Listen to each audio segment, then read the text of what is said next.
যাও আর কথা নাই, মনে করো চলে যাও পৃথিবীতে। আদম আলাইহিস সালাম শুধু কাঁদতে আছেন। আল্লাহু আকবার, আদম কেন কাঁদো? এত বড় নিয়ামত দান করলাম, তারপরও কেন কাঁদো? আদম আলাইহিস সালাম বলেন, আল্লাহ তাআলা কি ভুল করলাম? জান্নাত থেকে বের হয়ে যাচ্ছি।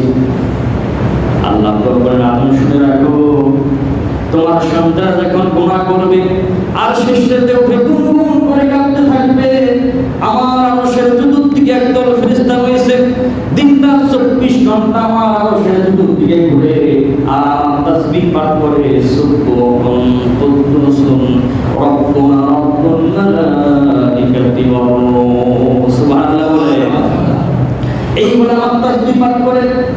শুনে রাখো, যখন তোমার সন্তানরা শেষরাতে উঠে গুনাহের জন্য আমার দরবারে কাঁদতে থাকবে, গুনগুন করে কাঁদতে থাকবে, তখন আমি আমার ফেরেশতাদের তাসবিহের আওয়াজ বন্ধ করে দিয়ে তোমার সন্তানদের কান্নার আওয়াজ শ্রবণ করবো, বলে সুবহানাল্লাহ। যাও, নেমে যাওয়ার কথা নাই।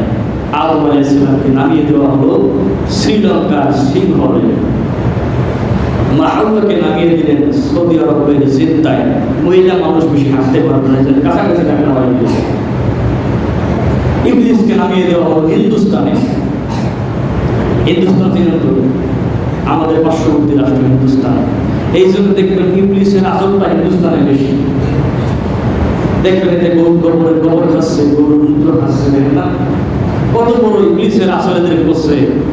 দুধ একটা মূল্যবান ধরে সেদিন পত্রিকায় দেখলাম কয়েকজন সাধু 10 মন না কত মন দুধ পানির মধ্যে ফেলে দিচ্ছে আর মুখ খাইতে। চিন্তা করেন ইবলিসের কত বড় আসর করছে দেখবে। এই জন্য ইবলিসের আসরটা হিন্দুস্তানে বেশি। আর বাংলাদেশে যারাই ক্ষমতা পায় এই ইবলিসের পরামর্শটা বেশি গ্রহণ করে, ঠিক কিনা বলেন? ইবলিসের বুদ্ধি ছাড়া আমাদের ক্ষমতায় টিকার কোনো বুদ্ধি নেই। ভারতের বুদ্ধি ছাড়া কোনো দলই ক্ষমতায় গিয়ে দেশ চালাতে পারে না। যাদেরকে ইবলিস চালায় আর বাংলাদেশ তাদের পরামর্শ নেয়। আস্তাগফিরুল্লাহ। চিন্তা করা যায় মুসলমান কি বুদ্ধির অভাব আছে কি বলেন? স্বতন্ত্র আছে।